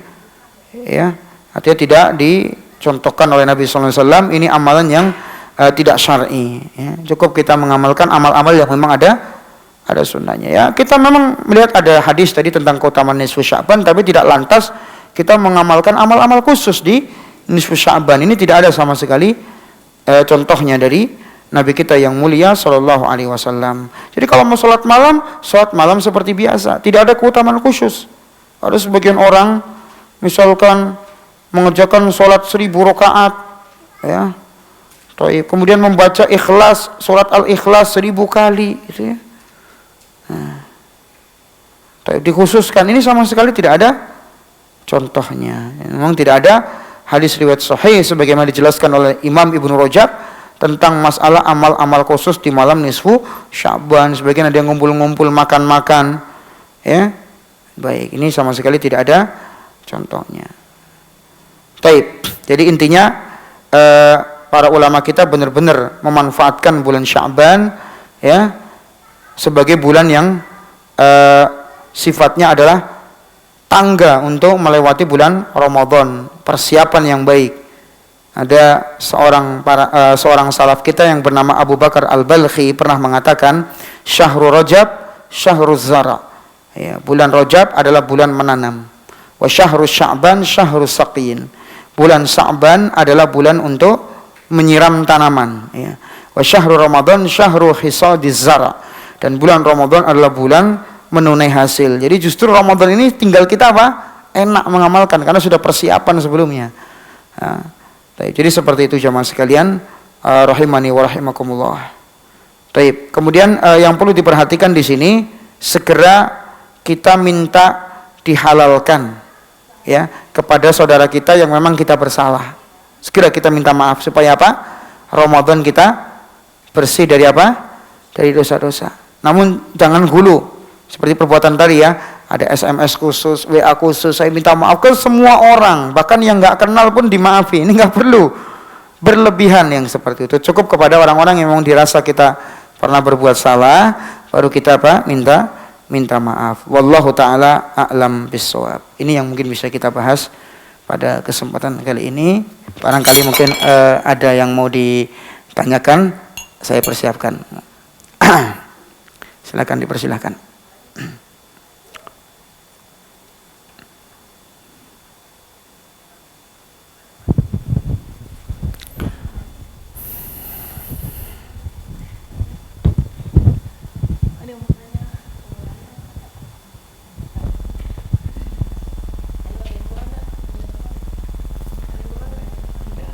Mungkin di luar tema silakan. Kalau memang ada pertanyaan di luar tema, silakan. Ustadz, saya mau tanya tentang puasa Sya'ban. Terakhir, misalnya kita puasa mulai dari pertengahan, iya, ya, kira-kira sampai tanggal berapa Sya'ban yang afdalnya, di akhirnya? Apa tanggal 29 Sya'ban? Yes, boleh sampai Sya'ban selesai, tapi tidak boleh puasa Sya'ban kemudian dijadikan puasa sekaligus untuk jaga-jaga siapa tahu besok sudah Ramadan. Nah, itu yang nggak boleh. Itu yang para ulama menyebutnya sebagai siyam yaumus syak, berpuasa di hari yang syak, yang meragukan. Ya, misalkan hari keberapa? Hari ke-29 dari bulan Sya'ban. Itu kan orang sedang melihat apa? Hilal, ya kan? Nah, kemudian dia sengaja puasa, ya, misalkan di hari itu jaga-jaga. Nah, siapa tahu sudah masuk Ramadan, atau dia berpuasa di hari berikutnya jaga-jaga. Siapa tahu memang Ramadan sudah masuk. Misalkan pemerintah sudah memutuskan bahwa Sya'ban harus disempurnakan 30 hari karena tidak terlihat hilal. Tapi ada sebagian orang enggak, tetap puasa. Jaga-jaga. Ya, niat sekaligus puasa Sya'ban, ya niat sekaligus siapa tahu kalau sudah masuk Ramadan memang, ya, kalau memang itu benernya Ramadan misalkan, sekaligus saya puasa Ramadan. Nah, ini nggak boleh, namanya puasa hari syak. Ini nggak diperbolehkan cara puasa seperti itu. Jadi kalau pemerintah sudah memutuskan, pemerintah kita, bahwa Sya'ban disempurnakan 3 bulan, ya sudah, ya. Tapi kalau seorang niatnya ketika itu memang puasa Sya'ban karena sudah kebiasaan dia puasa Sya'ban, maka itu diperbolehkan. Yang tidak boleh adalah puasa sifatnya apa? Ancar-ancar, jaga-jaga, antisipasi, siapa tahu sudah masuk apa? Siapa tahu sudah Ramadan. Ini yang nggak diperbolehkan. Ya. Jadi kalau sampai akhir Sya'ban silakan. Boleh, sampai 30 Sya'ban boleh, Ustaz, ya? Sampai kalau boleh, memang boleh. Pemerintah sudah menentukan boleh, Sya'ban bahkan tadi ada riwayat bahwa Nabi puasa Sya'ban seluruhnya, bayangkan. Oh, gitu. Berarti otomatis sampai akhir Sya'ban Nabi pernah melakukannya. Baik. Ada lagi, silakan.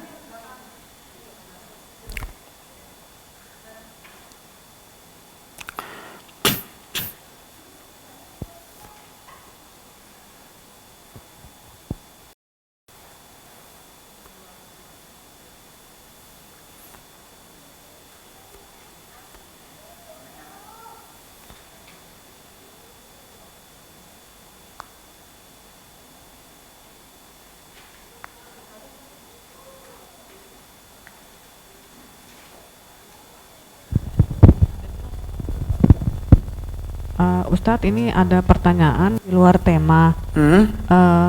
Seperti apabila ada seorang anak yang memberikan perhiasan kepada ibunya, lalu ibunya itu meninggal gitu Ustadz, pemberian itu menjadi waris, apakah bisa diambil lagi kepada anak tersebut? Gitu. Baik, iya. Jadi seorang anak memberikan perhiasan kepada ibunya. Iya, ya pemberian lah, hadiah ya, seperti itu. Otomatis itu sudah milik siapa? Milik ibunya, ya kan? Jadi ketika si ibu ini meninggal dunia, ya, harta tadi statusnya adalah harta waris yang diwariskan ibunya kepada ahli warisnya. Ya, mungkin juga anak-anaknya bisa dapat. Jadi digabung nanti dengan harta-harta lain. Ya tentu sebelum membagikan warisan sudah ditunaikan dulu wasiatnya. Harta untuk wasiat barangkali ada, kalau tidak misalkan hutang-hutangnya. Nah, baru terakhir apa tadi? Hutang-hutangnya, kemudian pembiayaan jenazahnya gitu ya. Kalau sudah masih ada sisa, berarti nanti terakhir apa? Diwariskan. Kalau itu nanti tergabung dengan harta-harta yang lain, nanti diwariskan ya Bu ya. Wariskan. Jadi tidak boleh si anak ngambil itu lagi. Oh ini pemberian saya ambil lagi. Jangan. Itu statusnya sudah milik ibunya, sehingga nanti menjadi harta apa? Harta waris. Ya. Tidak boleh seorang memberikan hadiah kemudian menarik lagi hadiahnya. Ini nggak boleh. Nabi SAW bersabda, al-a'id fi hibatihi kal kalbi yaqi'u summa ya'udu fi qai'ihi. Atau kama qala, ya. Bahwa orang yang mengambil kembali hadiahnya yang sudah dia berikan, maka dia seperti anjing yang muntah kemudian menjilat kembali, menelan kembali muntahannya. Ini Nabi loh yang ngomong ya. Nabi yang ngomong. Kenapa dimisalkan dengan anjing? Menunjukkan jeleknya perbuatan seorang mengambil kembali hadiah yang sudah diberi. Benar-benar jelek. Ya, sampai Nabi memisalkan seperti anjing yang muntah dan menjilat kembali muntahannya. Makanya si anak ini jangan kemudian otomatis, oh ini dulu perhiasan saya kasihkan buat ibu, saya ambil langsung. Nggak boleh. Jadi itu milik harta ibu dan nanti digabung dengan harta ibu yang lain untuk kemudian di total ya berapa jumlahnya baru dijadikan harta waris yang dibagikan kepada ahli waris. Jadi tidak lantas diambil langsung, tidak. Jelas Ibu ya? Iya, baik. Silakan yang lain. Satu lagi deh Ustadz. Jadi ini kan kalau di bulan Sya'ban ini kan kita harus saling berdamai ya Ustadz ya. Nah. Tapi apabila misalnya di bulan ini kita ada kesel hati dengan misalnya suami, apa orang tua, atau kakak atau adik, dan kita berusaha menahan diri, menjaga lisan, tapi hati itu kan nggak bisa ini Ustadz, nggak bisa dibohongi bahwa kita kesel, kita sakit hati misalnya. Iya, nah betul. itu apakah kita mendapatkan konsekuensi dari Allah akan keselnya hati kita Ustadz? Nah, jelas ya. Jadi Ibu, kalau kesel itu dia tahan, tidak ditampakkan dengan perkataan dan perbuatan, mudah-mudahan Allah mengampuni. Sebab kesel itu sesuatu yang tidak bisa kita hindarkan. Sebab kita tidak seperti Nabi SAW, beda. Nabi itu ya, ditarik baju kerahnya sampai apa? Lehernya memerah, membekas gitu ya. Nabi senyum, tidak marah. Kalau kita bisa kayak gitu, dimarahi senyum gitu ya. Ya, ditampar senyum, nggak bisa kita. Pasti ada unsur dongkol dan jengkelnya, pasti ada. Namanya juga manusia biasa. Yang penting jengkelnya itu cukup disimpan dalam hati, tidak diungkapkan dalam ucapan dan apa? Perbuatan. Kalau sudah sampai jengkelnya mencela suami, mencela anak, memukul anak, ini jadi zalim, dosa. Ya. Atau sampai menghajar, tahu menghajar ya? Menjauhi suami, nggak ngomong, nggak komunikasi. Ini hukumnya apa? Nggak boleh. Ya. Jadi dalam syariat Islam, yang namanya menghajar, mengisolir, jengkel-jengkelan sampai nggak komunikasi itu maksimal 3 hari, Bu. Jadi jengkel-jengkelan, kalau cuma jengkel dalam hati tapi dia berbuat baik, ini nggak masalah. Ini jengkel-jengkelan dalam Islam bahkan diperbolehkan sampai tidak berkomunikasi cuma 3 hari. Yang kita menyebutnya dalam istilah syar'i itu hajar. Ya, jadi hajar itu hanya 3 hari. Jadi Ibu kalau kesel sama temen boleh, apalagi kalau ibu dizalimi, wajar kesel. Tapi ingat, keselnya kita, misalkan kesel karena apa gitu ya, jangan lebih dari 3 hari. Jadi menghajar, kesel, kemudian apa, saling tidak tutur sapa, mengisolir, itu maksimal berapa? 3 hari. Tidak boleh lebih daripada itu. Apalagi setahun. Nabi SAW bersabda, man hajara akhahu sanah kana kasafki dami, atau fahuwa kasafki dami. Siapa yang dia menjauhi temannya 1 tahun, tidak tegur sapa, nggak salaman, nggak apa mengucapkan salam, nggak basa-basi, selama setahun, maka apa? Dia sama seperti membunuh saudaranya sendiri. Ya, hati-hati ya. Makanya silahkan boleh jengkel-jengkelan, tapi jangan lebih dari apa? 3 hari ya. Kenapa Islam membolehkan jengkel-jengkelan 3 hari? Walaupun lebih bagus langsung memaafkan, tapi kan manusia belum tentu bisa kayak gitu kan. Tabiatnya manusia, normalnya ya, kecuali Nabi Muhammad ya, lain. Atau para sahabat, lain. Abu Bakar As-Siddiq jengkel, tapi begitu turun ayat, selesai jengkelnya. Kita nggak seperti Abu Bakar. Kita kalau jengkel bisa lama, tapi lama itu tidak boleh lebih dari 3 hari. Sudah, ya. Jadi boleh jengkel-jengkelan, boleh tidak saling sapa, tapi setelah 3 hari baikan lagi. Itu yang bagus begitu ya. Kecuali kalau kita menjauhi orang-orang yang bisa menyesatkan agama kita. Oh, saya kalau berteman sama fulan kok malah jadi kacau ini, akhlak saya rusak, agama saya jadi kacau, mending saya jauhi fulan selama-lamanya selagi dia belum bertaubat. Ini boleh yang seperti itu. Karena kita menjauhi orang yang bisa merusak apa? Agama kita ya. Jadi kita jauhi. Wallahu a'lam bishawab. Baik. Ustaz, kalau kita ada undangan pernikahan, lalu alasan kita untuk tidak hadir adalah karena kita sudah lama sekali tidak ketemu, rasanya malas untuk menghadirinya Ustaz. Lalu kedua juga kita khawatir ada ketemu dengan orang yang tidak ingin kita temui gitu loh Ustaz. Iya. Boleh nggak Ustaz alasannya seperti itu? Baik, iya. Jadi menghadiri walimahan ya, itu adalah perintah kita, ini kita datang ke walimahan tersebut ya. Wa idza da'aka fa'ajibhu. Kalau saudaramu memanggilmu untuk mendatangi undangannya, maka datangi. Ini bagian hak kita sama muslim. Idza du'itum ilal walimati falyujib. Kalau kalian diundang kepada walimah, datangi. Kan ini perintah Nabi. Bahkan Nabi mengatakan siapa yang tidak mendatangi tanpa alasan syar'i, maka dia telah bermaksiat. Berarti sekarang apa alasan kita tidak datang ke situ? Kalau alasan kita syar'i, di situ ada maksiat-maksiatnya, ada dangdut koplonya, dihidangkan minuman khamr, ada tarian-tarian perempuan yang buka aurat. Nah, kita tidak hadir itu bahkan sebuah keharusan, karena itu akan membahayakan agama kita. Membahayakan apa? Ya, agama kita, terus kemudian mengganggu ya, akhlak dan istiqomahan kita kan, kita hadir di acara-acara seperti itu kan. Coba kalau Allah tiba-tiba turunkan azab, ya kan? Hati-hati. Makanya kita menghindari lebih utama. Meskipun alhamdulillah saya nggak ikut-ikutan kok bareng. Ya betul, tapi khawatirnya kalau turun azab Allah kita pun kena juga. Ya. Maka jauhi kalau memang ada acara-acara seperti maksiat-maksiat tadi. Nah, adapun kalau acaranya syar'i kan, tidak ada maksiatnya, tidak ada apa-apanya, ya kita datangi. Kenapa enggak? Ya, kalau hanya karena jarang bertemu, itu saya kira bukan alasan tepat. Justru ini waliman ini apa? Momen yang tepat untuk memperbaiki hubungan yang mungkin lama tidak kita jalin. Apalagi kalau itu kerabat kita sendiri. Berarti kita dapat 2 pahala. Pahala mendatangi undangannya dan pahala menyambung kembali tali silaturahim. Kalau itu kerabat kita, kalau itu teman kita, kita dapat pahala 2. Pahala apa? Mendatangi undangannya dan pahala mengunjungi saudara kita sama muslim. Pahala loh ibu-ibu sekalian ya, berziarah mengunjungi saudara kita sama muslim. Nah, sekarang ada kekhawatirannya apa? Tadi siapa? Ada teman-teman yang mungkin tidak mau kita temui. Baik. Nah, sekarang teman yang tidak mau kita temui itu, kalau kita datang kira-kira akan ngancam kita enggak?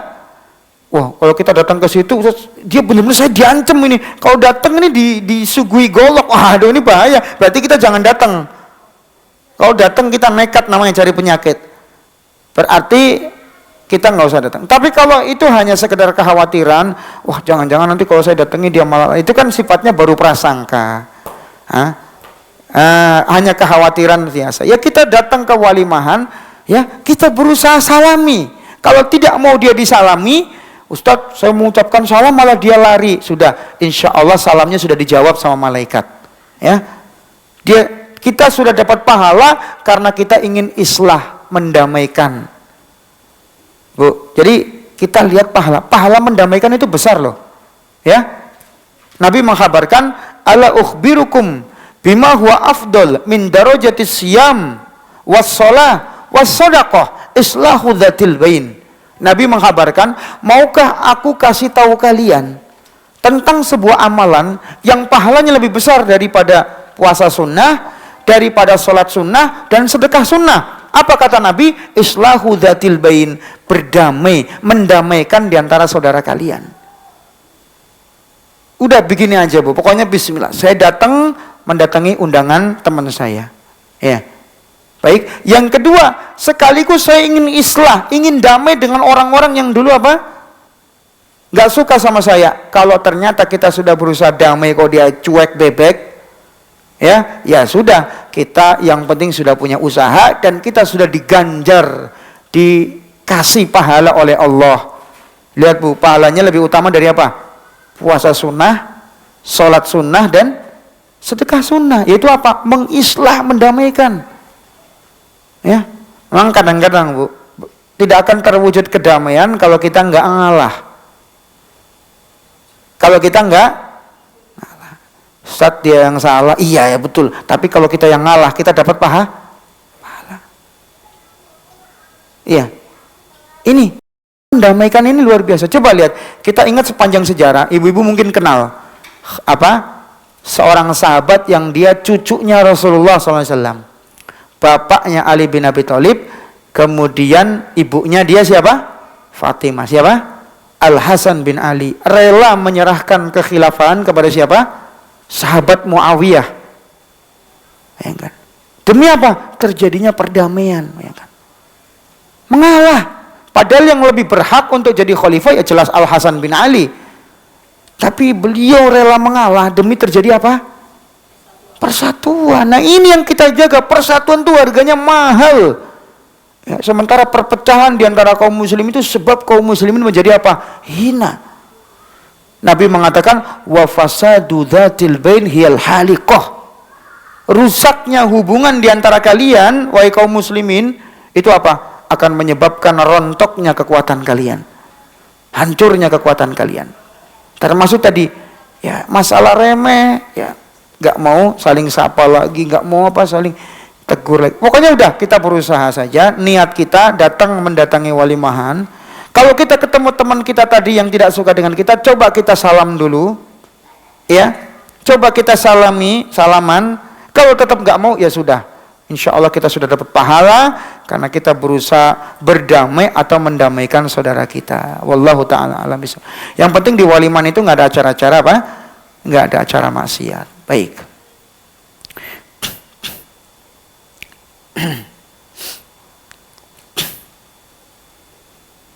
Silakan Ibu yang mau tanya.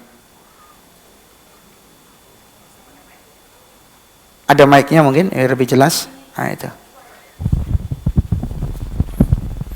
Bismillahirrahmanirrahim. Assalamualaikum warahmatullahi wabarakatuh. Waalaikumsalam warahmatullahi wabarakatuh. Mengenai tadi Ustadz penjelasan saum bulan Sya'ban gitu ya. Kan tadi ada hadis yang mengatakan Rasulullah SAW pernah saum di bulan Sya'ban sebulan penuh gitu ya.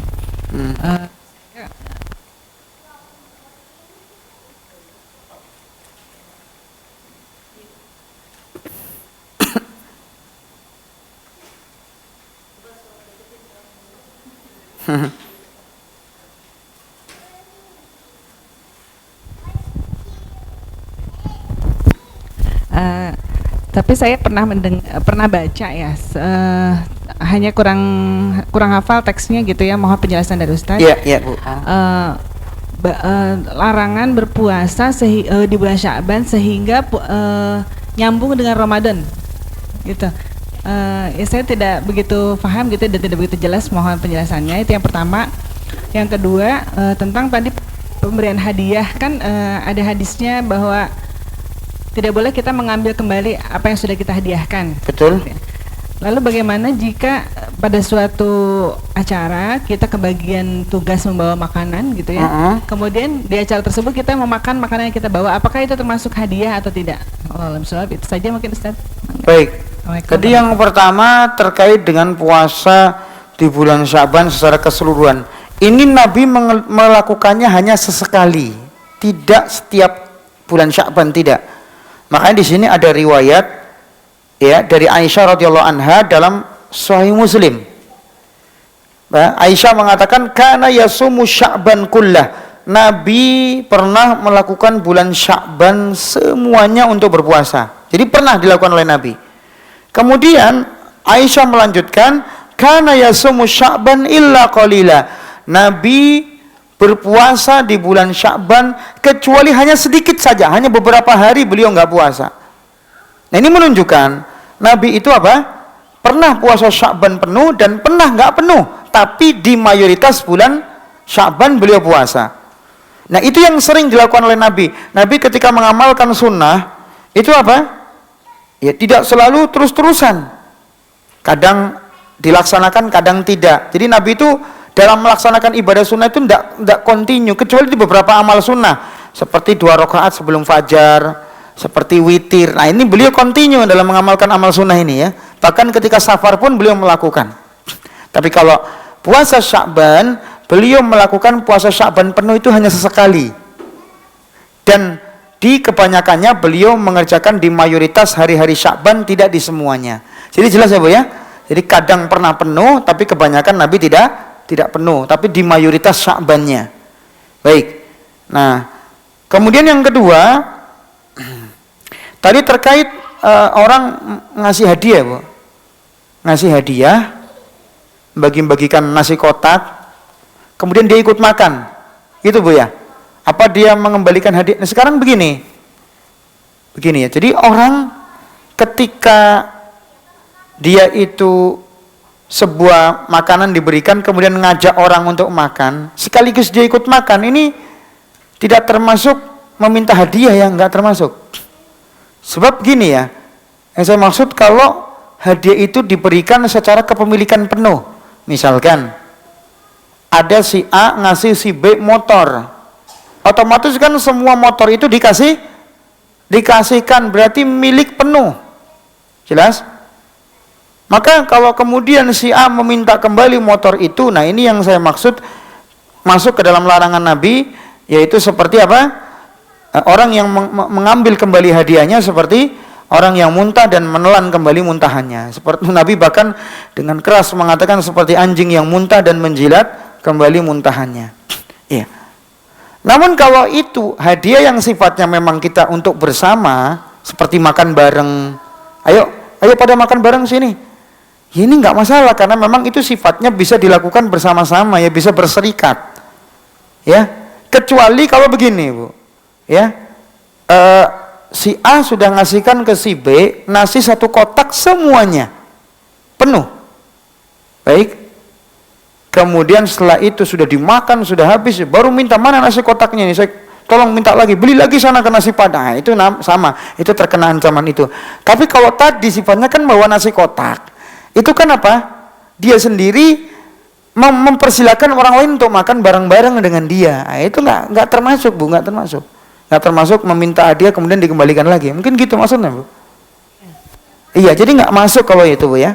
Nggak masuk karena dia mempersilahkan orang lain untuk makan bareng bersama dia gitu ya. Nah, lain halnya kalau sudah makan diungkit-ungkit. Kamu itu loh nggak tahu terima kasih sudah makan bareng, tadi tak persilahkan makan. Kalau sekarang apa? Kok sekarang kamu sikapnya gitu? Sini kembalikan lagi makanan yang tadi. Mau dimuntahin lagi begitu. Nah, itu baru minta hadiahnya dikembalikan. Nah, kalau kayak gitu dosa Bu. Kalau ini nggak termasuk ya Bu ya. Ini sifatnya ngajak makan bareng-bareng ya. Baik.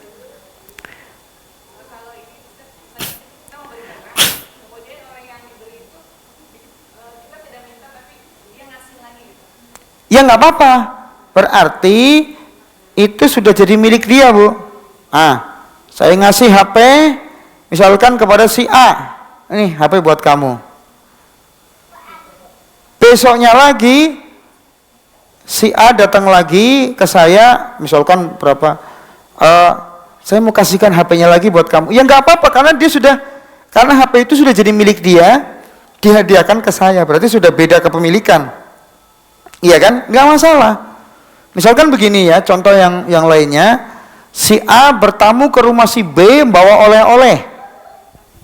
Oleh-olehnya apa? Macam-macam lah.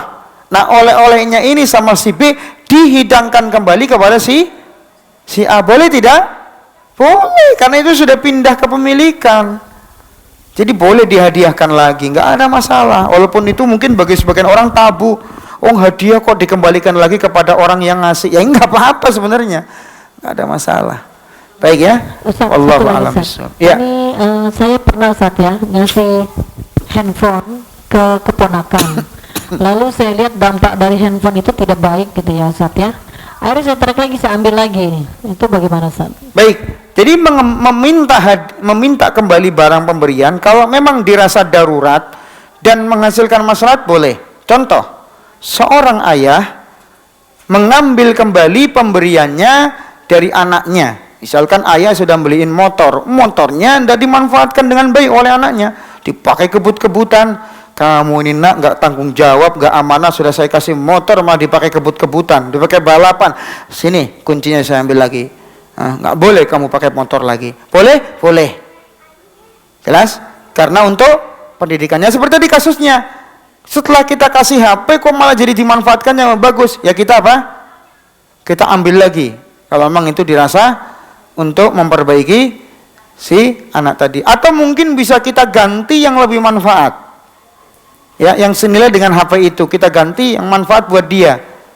Ya, mungkin kita ganti dengan membelikan dia buku-buku supaya bisa dibaca. Nah, ini juga lebih bagus lagi kalau kita menggantinya dengan yang lainnya yang bisa dimanfaatkan kebaikan oleh orang yang membacanya, ya. Namun secara umum boleh kita mengambil HP itu kembali karena memang tidak dimanfaatkan atau justru dimanfaatkan untuk sesuatu yang tidak bagus. Wallahu a'lam bishawab. Iya, kita cukupkan sampai di sini. Kita tutup dengan doa kafaratul majlis. Subhanakallahumma bihamdika asyhadu an la ilaha illa anta astaghfiruka wa atubu ilaik. Assalamualaikum warahmatullahi wabarakatuh.